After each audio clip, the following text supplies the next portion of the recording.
เมื่อใดมาปะจังสอบานไก่แม่ก็เลยถวายยอดตาลใส่เก้าอย่าตานหาพ่อสมในวันนี้เรากับมารดาแม่เจ้าแม่แก้วตายไปนามสกุลวงใจทิพย์พากันดับจีตตายลูกอย่าตานไปแล้วเนาะแม่ข้าอยู่ตั้งใดจะเจิญมาเจ้าบัดเอาแต่นั้นยกยืนย่อปันนี่คุณขันคำสายยานเจ้าอย่ายกกุศลยังผลบุญนั้นเหล่าต้านหาต้านเจ้าแม่นางฝอยทองมาหับมาเอาเขามาหับมาเอาของนางฝอยทองสมนึกวานและเจ้าเวนนายกรรมของเจ้าแม่เลี้ยงได้รับรางวัลขันคำแม่เลี้ยงผ้าเป็นขี้เมียงเขายังปากันฝนแม่สร้างกุศลด้วยกัน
ศาสนาพุทธประจำชาติไทยอยากหล่ออยากสวยเราต้องรักษาศีลอยากมีอันจะกินต้องหมั่นทำบุญทำทานเอาไว้เข้าวัดสวดมนต์ฝึกฝนสติให้ว่องไวรีบทำตอนที่เราทำเองได้อย่ารอจนตายถึงเข้าวัดว่าเข้าวัดยามเป็นจะได้เห็นแต่น้ำใจเข้าวัดยามตายจะได้เห็นแต่น้ำตาก่อนจะสายเกินขอเชิญมาใช้ชีวิตให้คุ้มค่าเจริญทานศีลภาวนาสั่งสมบารมีไว้ทำบุญตอนที่ยังมีชีวิตย่อมดีกว่ารอเขาอุทิศบุญให้อย่ามัวหลงเพลินเดินห่างวัดตัวอย่างชัดๆมีมากมายเข้าวัดตอนตายสายเกินแก้กรรม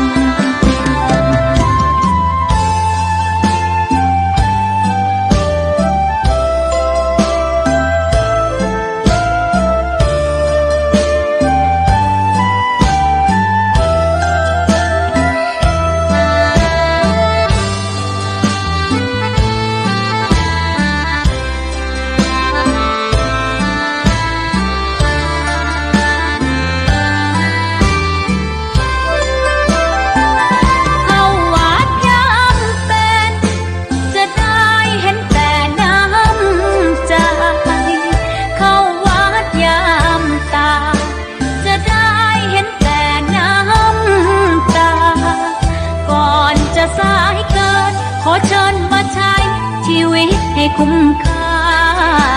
เจริญทานศีลภาวนาสั่งสมบารมีไว้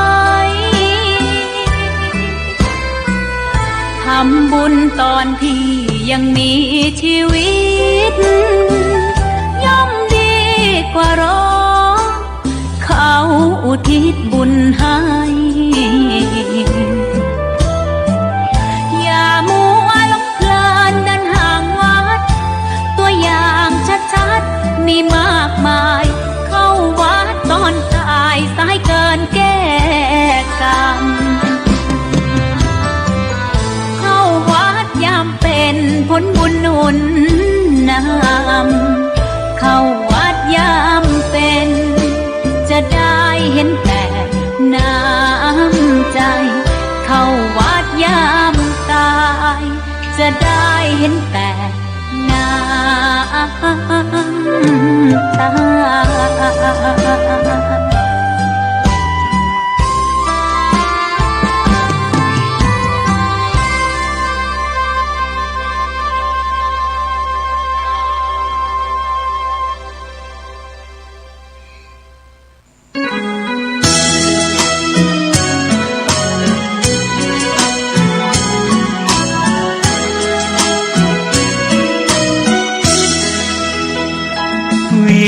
วิววางเวงเพลงแห่งพนาวัดดอยศพฟางเสียดฟ้าอยากหาผู้ใดกลายคำพระเนรผู้น้อยตามรอยแห่งพุทธประธรรมหลวงพ่อเจ้าคุณนุนนำให้ความรู้สิวิไลดังแสงเรื่องรองลอยท่องนภาพระธาตุศพฟางลอยฟ้าส่องแสงเมตตาพาไกลพระบายดีกาถาวรอวยพรตอนใจศรัทธาพึ่งพารักใครเติมไปให้พระเทียมทันพระอยู่ดอยดุจแสงหิ่งห้อยกลางป่าขจัดความมืดหนาสร้างเสริมปัญญาคงมันศรัทธาหน้าที่ร้องพลีสุขสารพันพระศาสดายึดมั่นความใฝ่ฝันนั้นคือผู้ให้แสงเลื่อนลางระหว่างยอดดอยเริ่มส่องประกายใหญ่น้อยความรู้ประธรรมยิ่งใหญ่แต่พระผู้น้อยยังคอยญาติโยมทั่วไทยเยือนฝางแม่อายครั้งใดแวะไหว้พระธาตุผู้ดอย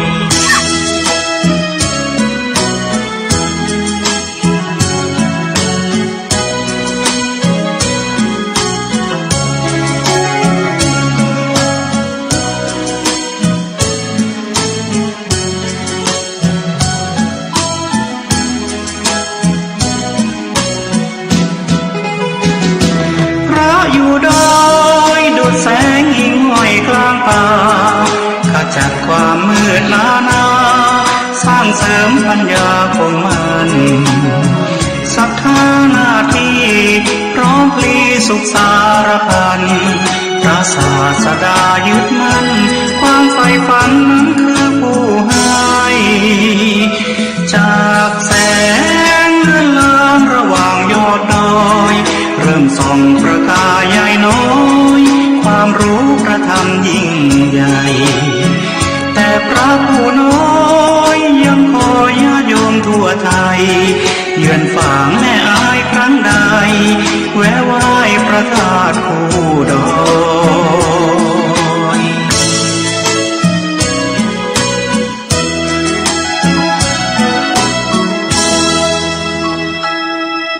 ขอถวายความเคารพพระมหาเถรานุเถระ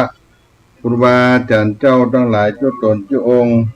ขอเจริญสุขเจริญธรรมจงได้บังเกิดมีแก่ท่านสาธุชนพุทธบริษัททั้งหลายที่ได้สดับรับฟังธรรมะดังสถานีวิทยุคลื่นพระพุทธศาสนาในระบบ คลื่น FM 104.50 เมกะเฮิรตซ์วัดฝายหินหลังมหาวิทยาลัยเชียงใหม่วันนี้อัตมาภาพท่านพระครูปัญญาสังฆการผู้ช่วยเจ้าอาวาสวัดสลีโสดาพระอารามหลวงจังหวัดเชียงใหม่ก็ได้มาพบกับท่านสาธุชนท่านผู้ฟังทั้งหลายในเมื่อค่ำยามเย็นในวันนี้เวลา17 นาฬิกาถึงเวลา18 นาฬิกาในวันจันทร์ที่28 เมษายนพุทธศักราช 2568 เมื่อค่ำยามเย็นในวันนี้อากาศก็ยังร้อนอบอ้าวมันเป็นอากาศที่ร้อนกันทั่วบ้านทั่วเมืองแต่คืนนี้ฟ้าฝนก็ตกลงมาในอารามของแก้ววัดสลีโสดาก็จื้นก็เย็นกันได้ไปสักพักหนึ่งแต่ช่วงกลางวันก็ยังกลับมาฮ้อนอยู่ก็เป็นอากาศช่วงหลังเมษาหลังมหาสงกรานต์ปีใหม่ที่ผ่านพ้นไปแต่ก็ยังมีการสะเก้าดำหัวกันอยู่ในประเพณีอันดีงามของพื้นบ้านล้านนาไทยของเราในต้นรายการวันนี้ก็จะขอเอาสุภาษิตโบราณล้านนาเอามาปั่นมาฝากพี่น้องท่านสาธุชนได้อนุรักษ์รักษาภูมิปัญญาในคำสอนของบุรพาจารย์พ่ออุ้ยแม่มอนบรรพชนของเราในวันนี้จะได้นำเสนอในบทที่ว่าเท่าแก่ข้าวบะเป้าค้างปีจ้องใจมันมีขูดใส่ข้าวต้มเท่าแก่ข้าวบะเป้าค้างปีจ้องใจมันมีขูดใส่ข้าวต้มคนแก่เปรียบเหมือนบะเป้าที่แม้จะเก็บค้างไว้เป็นแรมปีแต่ประโยชน์ก็ยังมีก็คือขูดโรยหน้าข้าวต้มมัดคนแก่เปรียบเหมือนมะพร้าวที่ถึงแม้จะค้างเก็บแรมรางไว้เป็นปีประโยชน์นั่นก็เอาขูดใส่ข้าวต้มเอาโรยหน้าข้าวต้มมัดก็อร่อยในความหมายนั้นถึงจะอายุมากแต่ก็ยังมีคุณค่ามีประโยชน์เหมือนมะพร้าวค้างปีเท่าแก่ข้าวมะพร้าวค้างปีจ้องใจมันมีขูดใส่ข้าวต้มลูกไม้ผาลาสุกหวานดิบส้มแก่เหนียวเฮ็ดลมตั้นใจเอาใส่แกงแครอแลแต่ไทยกินลำอิ่มไส้พุนจาคนเท่าแก่ข้าวแก่เจ้าผาหยาเฮ็ดลมผาลาอุปมาได้ถึงเท่าแก่ข้าวบ่เป้าข้างปีจ้องใจมันมีขูดใส่ข้าวต้มลูกไม้ผาลาสุกหวานดิบส้มแก่เหนียวเฮ็ดลมตั้นใจเอาใส่แกงแครอแลแต่ไทยกินลำอิ่มไส้พุนจาคนเท่าแก่ข้าวแก่เจ้าผาหยาเฮ็ดลมผาลาอุปมาได้คนอายุมากมักจะมีคุณประโยชน์ดังมะพร้าวแม้จะเก็บรักษาข้างไว้แรมปีประโยชน์ยังมีเอาขูด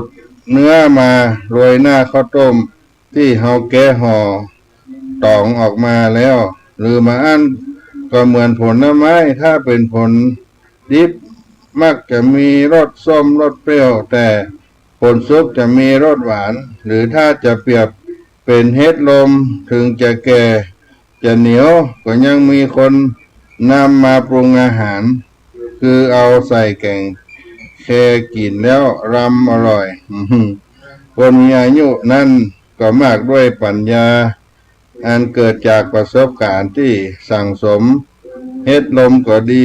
หมากไม้ผลไม้ก็ดีก็อุปมาเปรียบเทียมเหมือนคนแก่ เท่าแก่ข้าวว่าเป้าข้างปีจ้องใจมันมีขูดใส่ข้าวต้มถึงเท่าแก่ข้าวว่าเป้าข้างปีจ้องใจมันมีขูดใส่ข้าวต้มลูกไม้ผ่าลาสุกหวานดิบส้มแก่เหนียวเฮ็ดลมตั้นใจ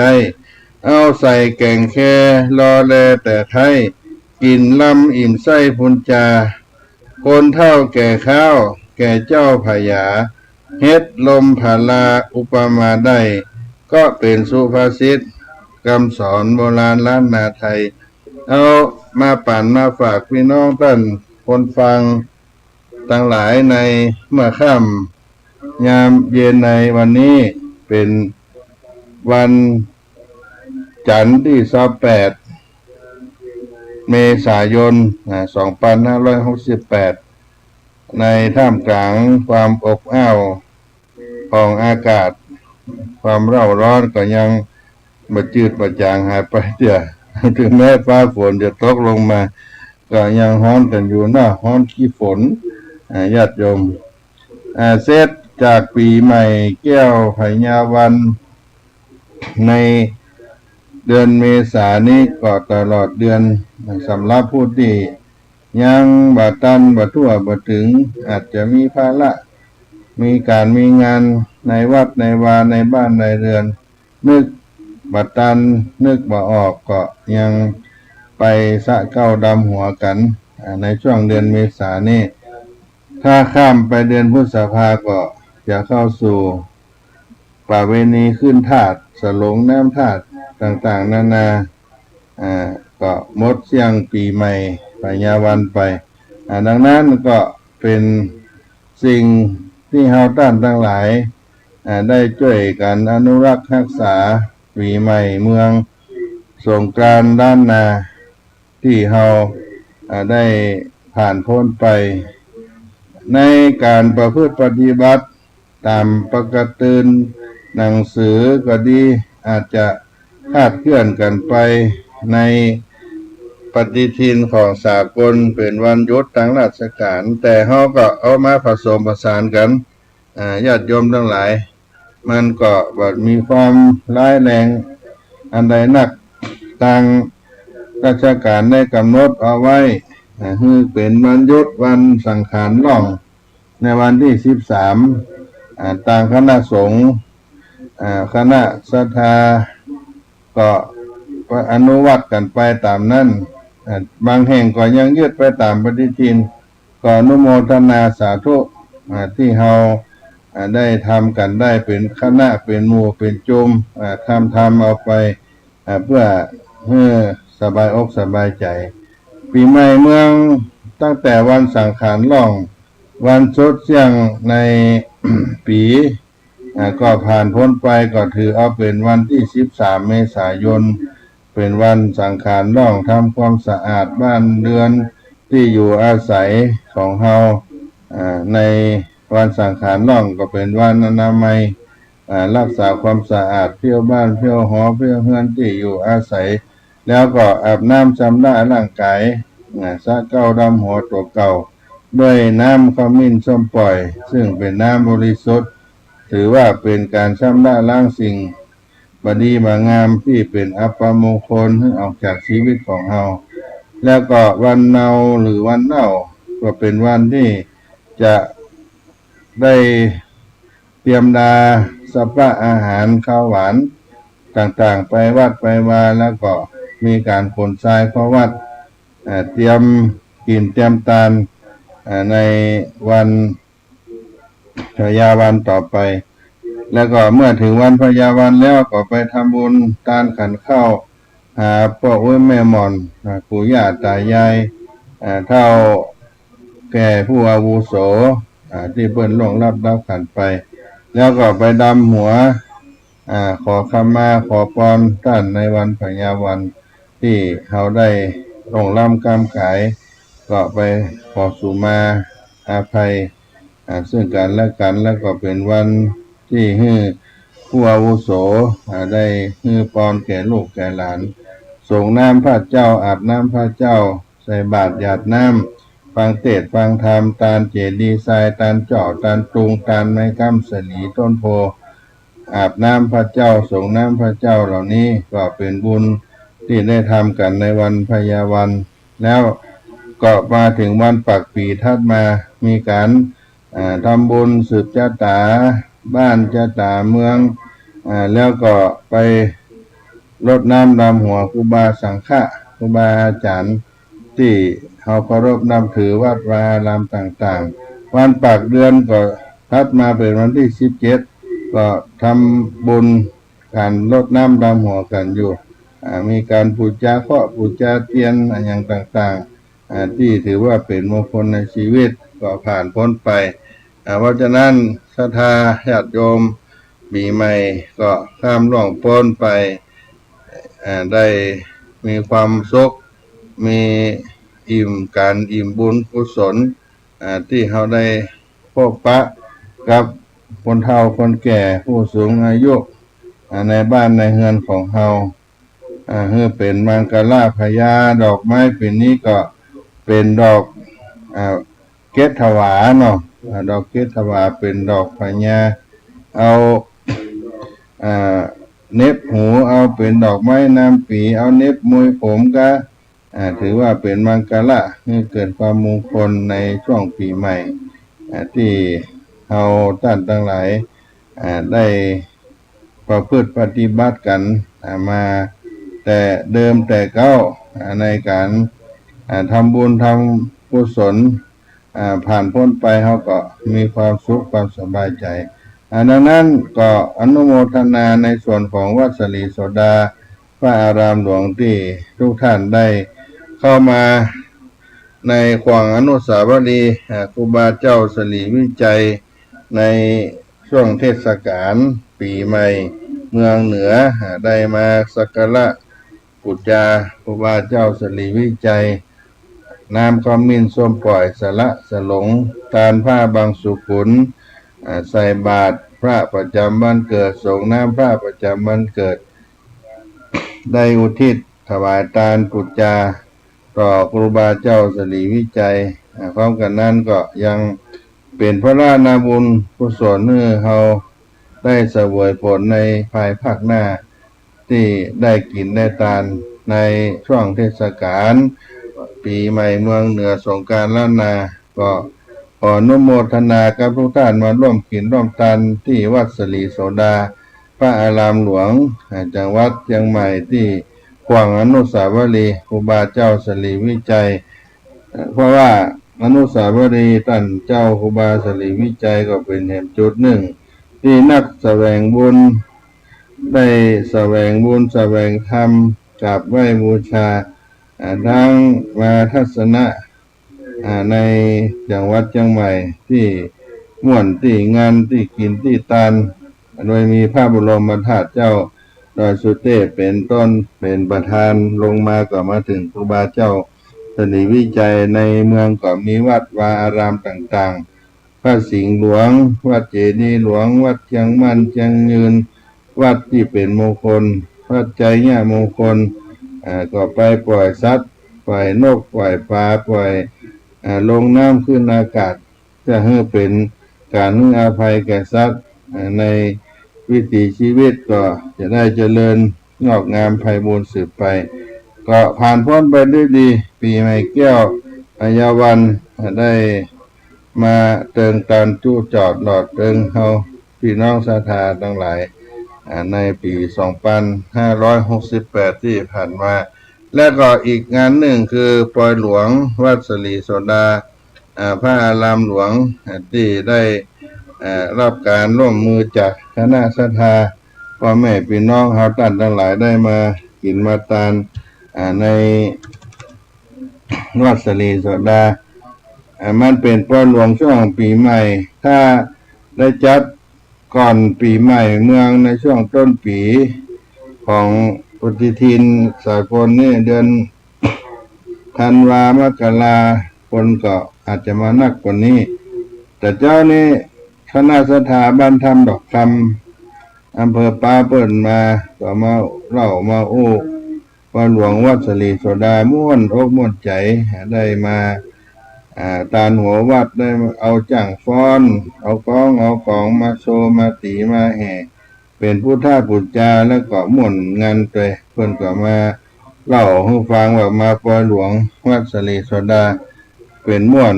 อกม่วนใจก็ขออนุโมทนาเนอะที่พวกท่านมาวัดสลีโสดาแล้วมีความสุขมากินมาตานร่วมทั้งวันเกิดหลวงปู่ท่านเจ้าอาวาสพระเดชพระคุณพระธรรมวชิราธิบดีในช่วงงานปล่อยหลวงวัดสลีโสดาวันที่10-11ที่ผ่านไปก็เป็นงานใหญ่กินตาลมีบันไดนาคสร้างงบประมาณ5 ล้านบาทโดยคณะสถาบันน้ำตกให้แก้วของทูลน้อมรำลึกครูบาเจ้าสลีวิจัยได้เป็นเจ้าภาพนอกนั้นก็สมโพธิพระอารามได้90 ปีอายุหลวงปู่เจ้าวาดได้90 ปีการเผยแผ่งานพระพุทธศาสนางานโครงการวัดธรรมจาริกก็ครบ60 ปีพร้อมกันนั้นก็เป็นการเฉลิมฉลองสมโภชอนุสาวรีย์ครูบาเจ้าสลีวิจัยอายุครบ60 ปีในการมาประดิษฐานตั้งอยู่หน้าวัดสลีโสดาตีนดอยสุเทพน้ำตกให้แก้วแห่งนี้เป็นบุญใหญ่บุญตาลในปี2568ดังนั้นหัววัดหัววาต่างๆคณะสถาที่ได้เดินทางมาร่วมกินร่วมตาลก็ขออนุโมทนาและบางวัดก็บ่ได้ปะได้อู้ได้พบขันกันบ่ได้ตักได้ถามกันเนื่องจากคนนักคนหลายมาก็บ่ได้บอกกันมาเวลาเท่าใดการงานในวัดก็ต้องไปทางใต้ไปทางเหนืออาจจะบ่ได้ปะได้พบกันก็ขอขอบคุณทุกวัดทุกอารามที่มาร่วมงานปล่อยหลวงวัดสลีโสดาพระอารามหลวงและก็ได้สำเร็จเสร็จสิ้นไป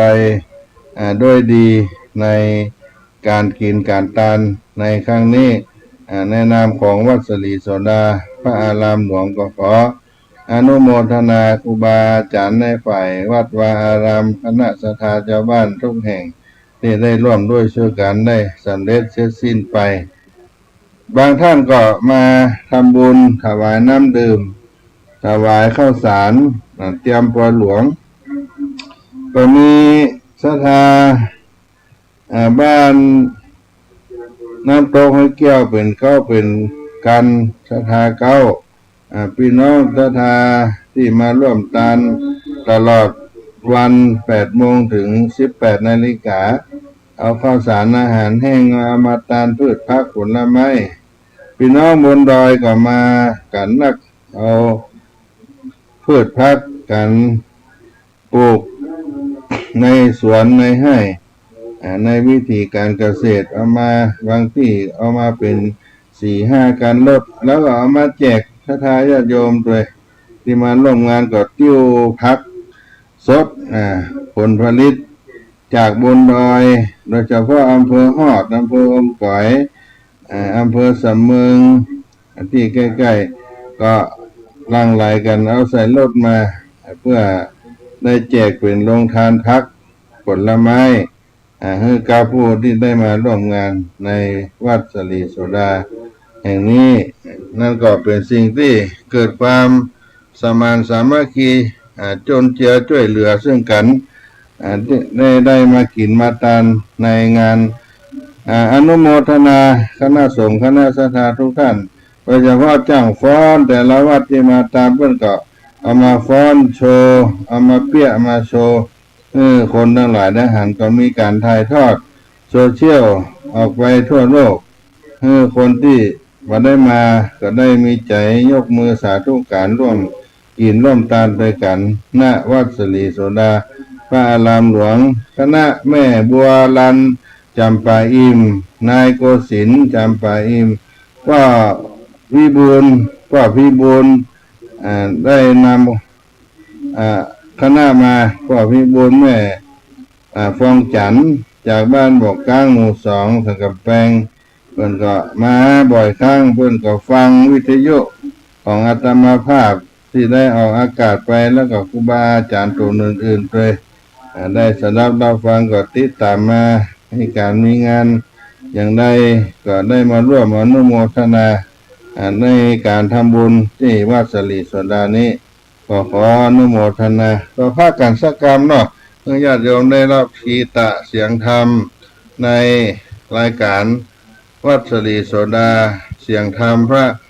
ธรรมอาจารย์เล็กตัวเนาะ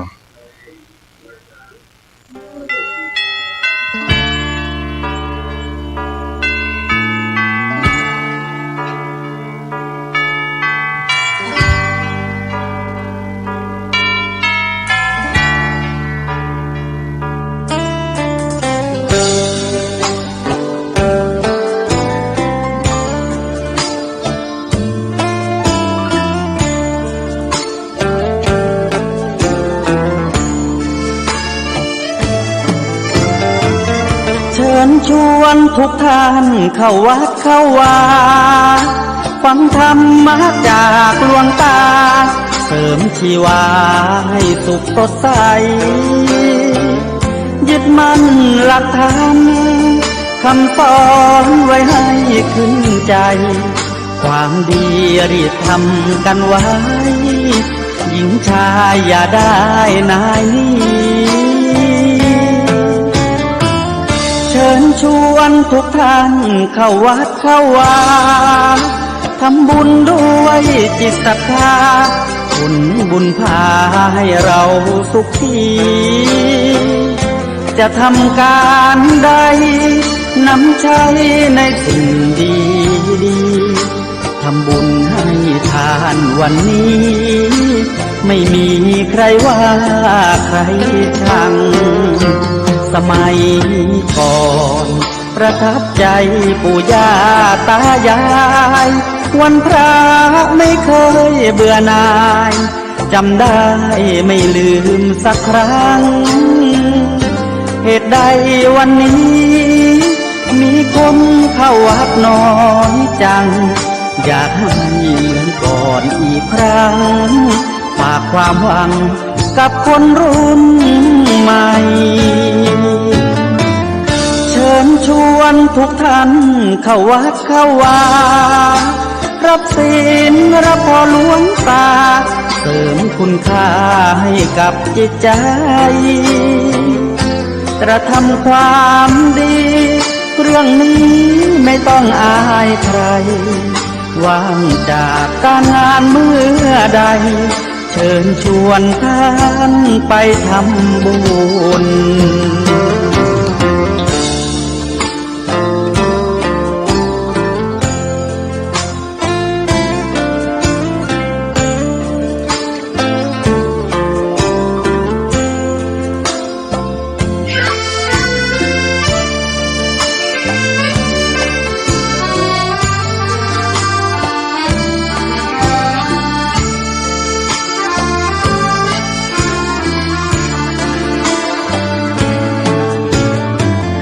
เชิญชวนทุกท่าน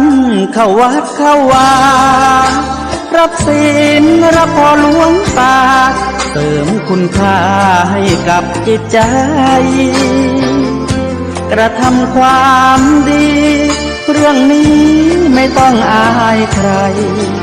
ว่างจากการงานเมื่อใดเชิญชวนท่านไปทำบุญกระทำความดีเรื่องนี้ไม่ต้องอายใครฝากเพลงเชิญชวนหญิงชายอย่าอายเรื่องการทำบุญ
านังธรรมะทานังชินาติ ภาษาบาลีที่พุทธองค์ท่านทรงตรัสสอนการให้ธรรมะชนะการให้จงได้สังวรให้ทราบภายในชะล้างจิตใจให้คำสั่งสอนธรรมะจะช่วยกัดกร่อนนิวรณ์จะได้เบาบางสัพพะทานังธรรมะทานังชินาติได้ฟังคำนี้ท่านทรงบ่งชี้หนึ่งไม่มีสองให้ทำเป็นทานสารต่อปัญญานำพาแสงส่องแสงธรรมชี้นำถูกต้องรับรองท่านต้องสุขใจ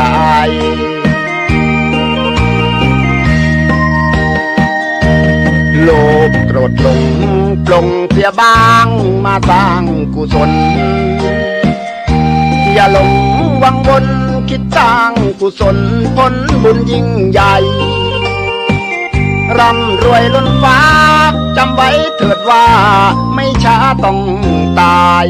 ศีลธรรมชี้นำสุขใจยามตายจะได้หลับตา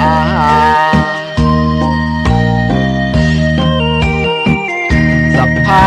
ทานังธรรมะทานังชินาติได้ฟังเพลงนี้เชิญเถิดน้องพี่อย่าได้รอช้าให้ทำเป็นทานสารต่อกุศลผลเวทนาชาตินี้หรือว่าชาติหน้าเกิดมาดวงตาเห็นธรรม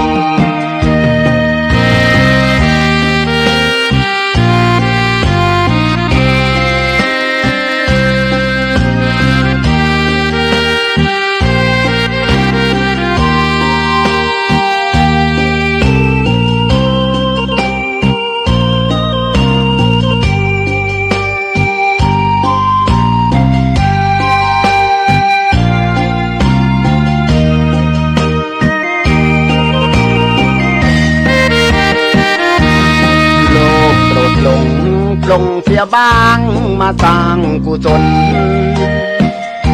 อย่าหลงวังวนคิดสร้างกุศลผลบุญยิ่งใหญ่ร่ำรวยล้นฟ้าจำไว้เถิดว่าไม่ช้าต้องตาย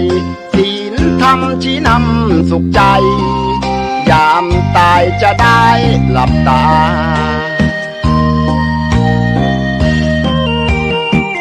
สัพพะทานังธรรมะทานังชินาติได้ฟังเพลงนี้เชิญเถิดน้องพี่อย่าได้รอช้าให้ทำเป็นทานสารต่อกุศลผลเวทนาชาตินี้หรือว่าชาติหน้าเกิดมาดวงตาเห็นธรรม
ดอกบัวดอกหนึ่ง ใจไว้เพื่อบูชาแด่องค์พระศาสดาสัมมาสัมพุทธเจ้ามีความงามเงียบไม่เปรียบเทียบเขาเทียบเรา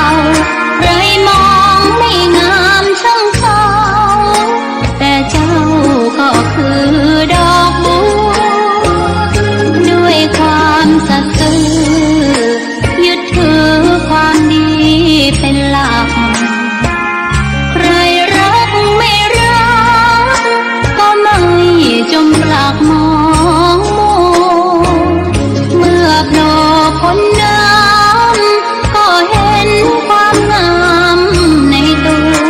ไม่ยึดติดในตมชั่วขอเป็นดอกบัวดอกเดียวใครไม่มองว่าบัวงามเด่นแต่บัวก็เป็น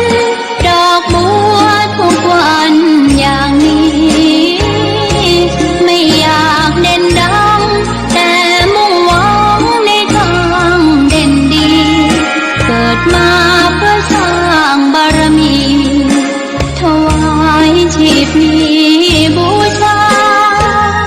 ดอกบัวดอกน้อยเฝ้าคอยคนที่ใจบุญมาโอบเอื้อเกื้อกูลรู้ค่าของบุญเก็บบัวขึ้นมาเพื่อสร้างความดีและสร้างบารมีดังว่าใช้ดอกบัวนี้บูชาพระสัมมาสัมพุทธองค์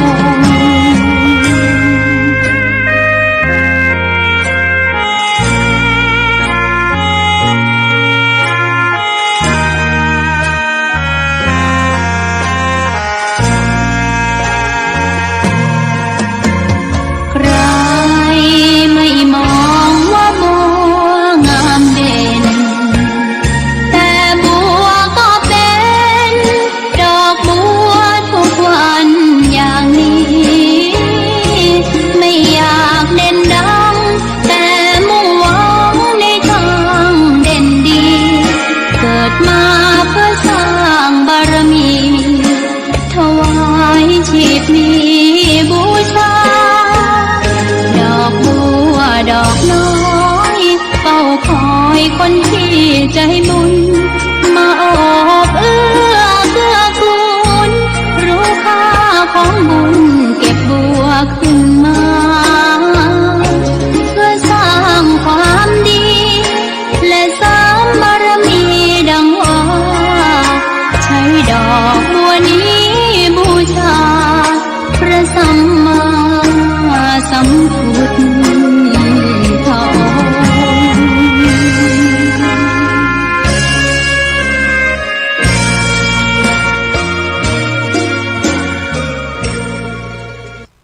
ก็มาปะกันในช่วง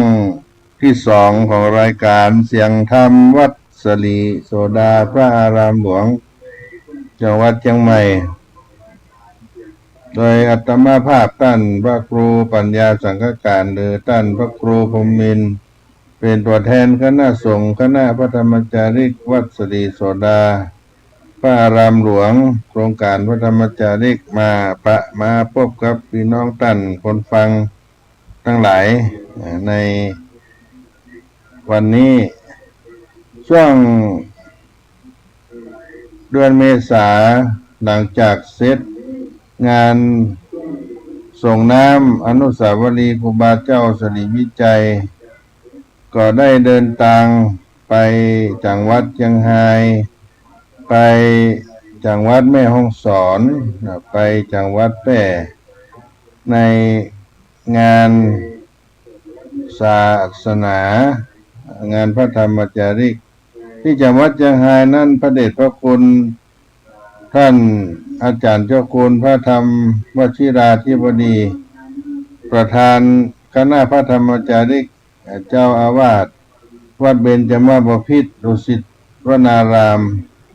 ท่านได้ไปเยี่ยมคณะพระธรรมจารีกจังหวัดเชียงรายแล้วก็ได้ไปทอดพระป่าสามัคคีสร้างศาลาธรรมวิหารหลังใหม่ของวัดปังสนุกปังมุ่งอำเภอเมืองจังหวัดเชียงรายซึ่งเป็นวัดที่ท่านพระเดชพระคุณพระธรรมวชิราธิบดีได้ไปพักศาสนกิจในงานจังหวัดเชียงรายหรือใกล้เคียง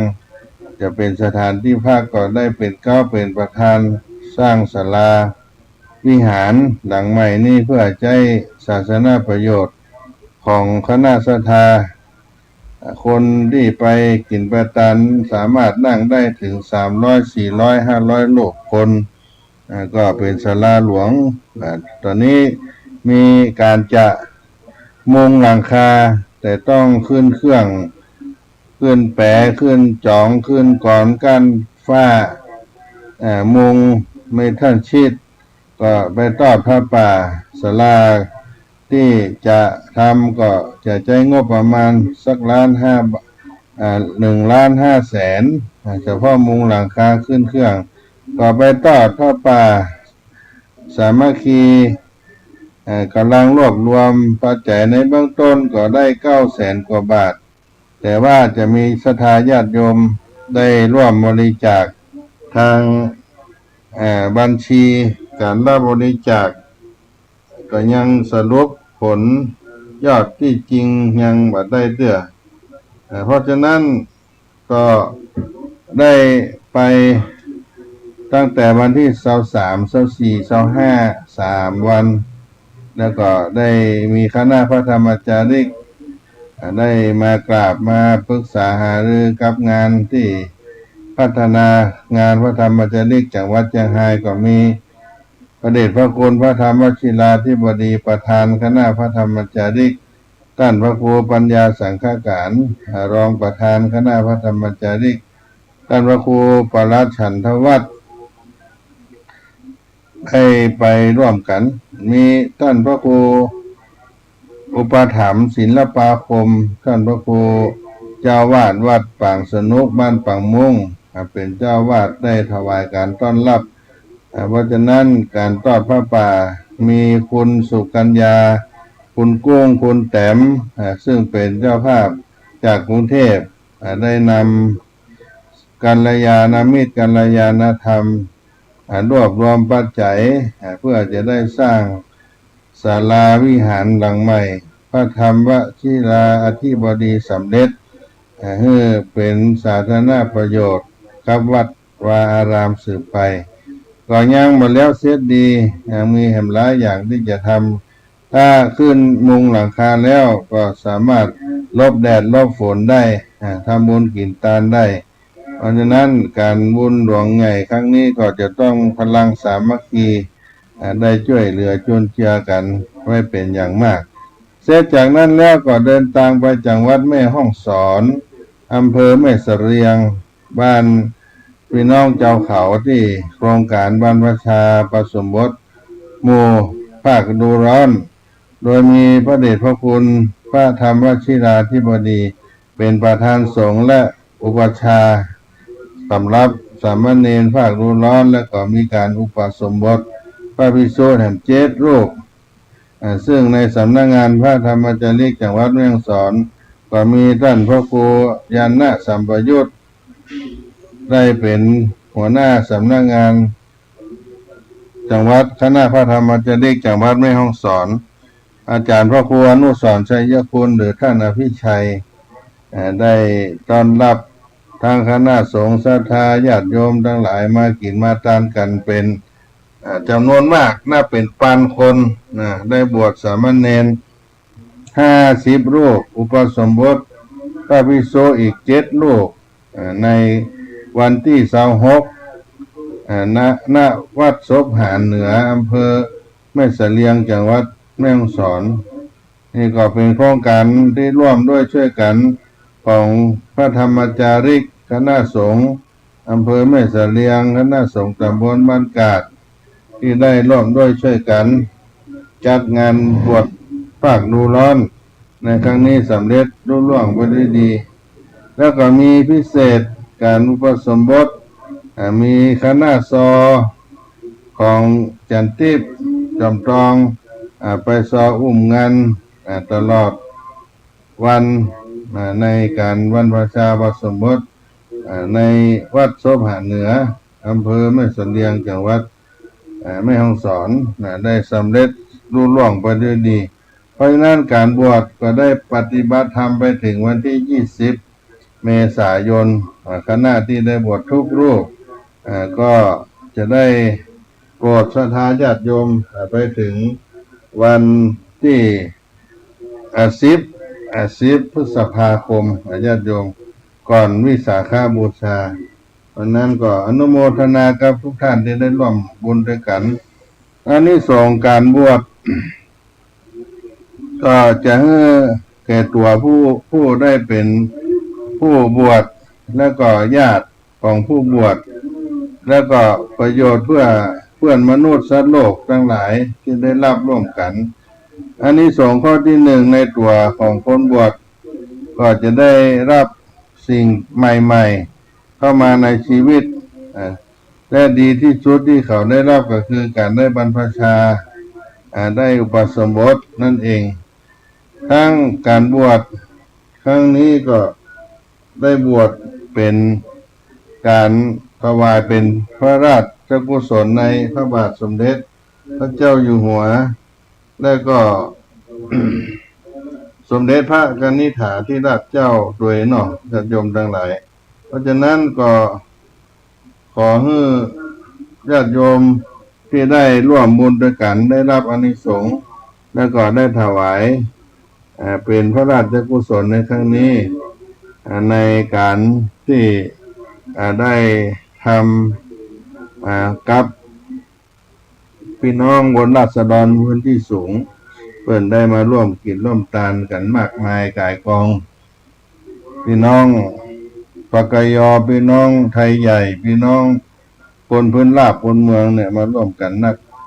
แล้วการบวชนั้นก็ให้ไปถึงตัวเองที่ได้รับความรู้ในพระธรรมวินัยถึงพ่อถึงแม่ผู้บังเกิดเกล้าของตัวเก่าของผู้บวชและก็พ่อแม่ก็ได้ใกล้ชิดพระศาสนาเป็นอุบาสกอุบาสิกาได้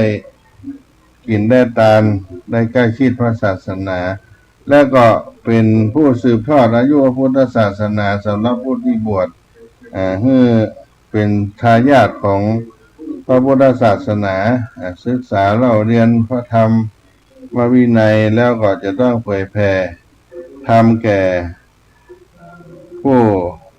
ที่เขาถือว่าเป็นเจ้าพุทธแล้วก็ผู้ที่ได้เป็นเจ้าภาพบวชก็จะเป็นผู้ที่ได้รับอานิสงส์ได้เกิดเป็นมนุษย์มีชาติตระกูลสูงได้เกิดในที่เจริญรุ่งเรืองด้วยศีลสมาธิปัญญาเป็นผู้มีศรัทธามั่นคงเป็นสัมมาทิฏฐิบุคคลย่อมเป็นผู้ทรงจำดีมีปฏิภาณว่องไวมีปัญญาดีมีอาชีพมีกิจการรักฐานที่มั่นคงและก็ปราศจากภัยมารทั้งหลายร่างกายก็แข็งแรงมีวรรณะสง่างามได้หมดจากกิเลสในภายภาคหน้าถ้าปฏิบัติธรรมได้ส่งขึ้นไปนี่เป็นอานิสงส์ที่ผู้บวชได้รับเพราะฉะนั้นและก็เจ้าภาพที่ได้เป็นเจ้าภาพบวชด้วยในการบวชก็มีทั้งผู้บวชและเจ้าภาพได้รับอานิสงส์ในการบวชก็ใช้เวลาในการทำบุญที่จังหวัดแม่ฮ่องสอนอำเภอแม่เสลียงในวันนั้นตลอดวันและก็ได้กลับเข้ามาจังหวัดเชียงใหม่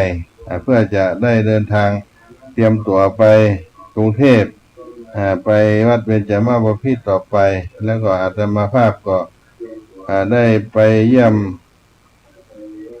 ศิษย์วัดศรีโสดา พ่ออุ้ยแม่หมอนที่เคารพนับถือกันได้สนทนาธรรมห่างเหินกันไปหลายปีถ้าเป็นสิบปีมาก็ไปพบกันในครั้งนี้ด้วยพี่น้องท่านสาธุชนที่ได้ร่วมบุญบริจาคไปโดยอาตมาภาพก็ขออนุโมทนาด้วยเนอะที่ได้ร่วมบุญด้วยกันในครั้งนี้ด้วย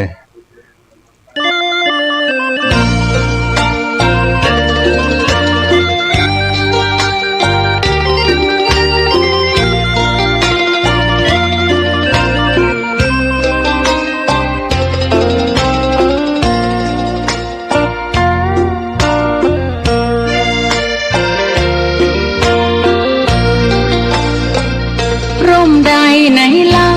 จะเย็นเท่าร่มโพทองทั่วลาศรัทธายกย่องร่มของพุทธศาสนายิ่งกว่าร่มใดกันแดดไฟฝนลมนาแผ่กิ่งก้านสาขา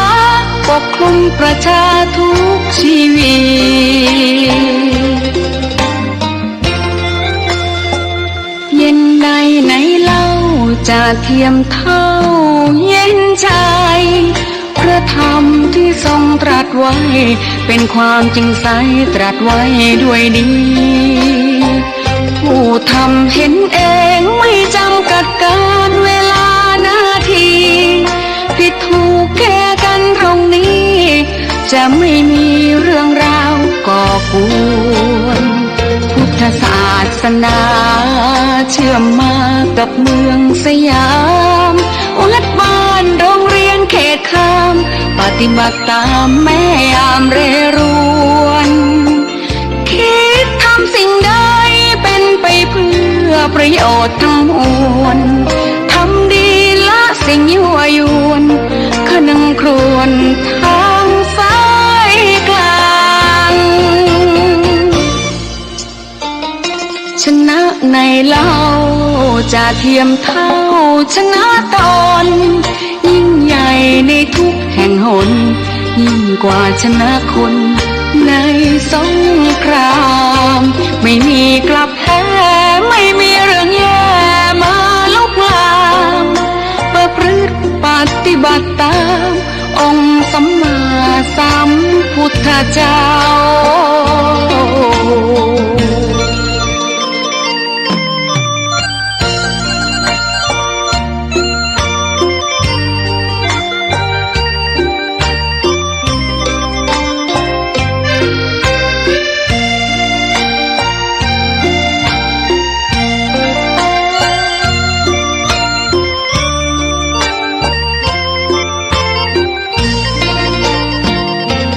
ศาสนาเชื่อมมากับเมืองสยามวัดบ้านโรงเรียนเขตคามปฏิบัติตามแม่ยามเรรวนคิดทำสิ่งใดเป็นไปเพื่อประโยชน์ทั้งมวลทำดีละสิ่งยั่วยวนขนึงครวญทางสายกลางชนะในเล่าจะเทียมเท่าชนะตนยิ่งใหญ่ในทุกแห่งหนยิ่งกว่าชนะคนในสงครามไม่มีกลับแพ้ไม่มีเรื่องแย่มาลุกลามประพฤติปฏิบัติตามองค์สัมมาสัมพุทธเจ้า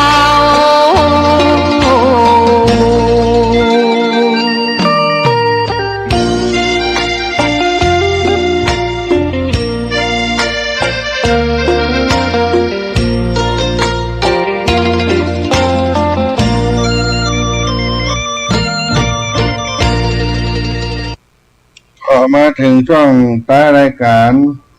วันนี้ก็ขออนุโมทนากับพุทธศาสนิกชนทุกท่านที่ได้มาร่วมงานที่วัดสลีโสดาพระอารามหลวงจังหวัดเชียงใหม่ตั้งแต่งานส่งน้ำอนุสาวรีย์ครูบาเจ้าสลีวิจัย งานปอยหลวงถวายตามเสนาสนะตามบันไดพญานาคสมโพธิอายุวัด90 ปีอายุพระธรรมจาริกครบรอบ60 ปีอายุหลวงปู่พระธรรมวชิราโกศลครบ90 ปีได้ผ่านพ้นไปด้วยดีโอกาสหน้าฟ้าใหม่มีการกินการทานวัดวาอารามต่างๆก็ขอได้แจ้งมาทางวัดสลีโสดาเพื่อจะได้ร่วมกินร่วมทานสืบกันไปในวัดวาอารามต่างๆในนามของพระเดชพระคุณพระธรรมวชิราโกศลเจ้าวาดวัดสลีโสดาพระอารามหลวงก็ขออนุโมทนาทุกงานในเดือนเมษายนที่ผ่านมาเดือนเมษายนบวชภาคฤดูร้อนงานทำบุญปอยหลวงวัดสลีโสดางานส่งน้ำอนุสาวรีย์ครูบาเจ้าสลีวิจัยได้สำเร็จเสร็จสิ้นไปขอบุญกุศลได้ปกปักรักษาพ่อแม่ศรัทธาญาติโยมทุกท่านได้อยู่เย็นเป็นสุขปรารถนาสิ่งใดก็ขอให้ส่งความมุ่งมั่นปรารถนาทุกท่านที่ได้ร่วมกินร่วมทานในการที่ผ่านมาของวัดสลีโสดาพระอารามหลวงวันนี้เวลาก็จะหมดเสียงไปก็จะได้ล่ำลาญาติโยมไปเพียงตัวอีก่อนวันผู้ใกล้มาพบกันแห่งครั้งหนึ่งในสารธรรมเสียงธรรมวัดสลีโสดาวันนี้ขอให้ทุกท่านอยู่เย็นเป็นสุขกันทุกหน้าจัตตารโอธรรมาวัฏันติอายุวันโนสุขังพลัง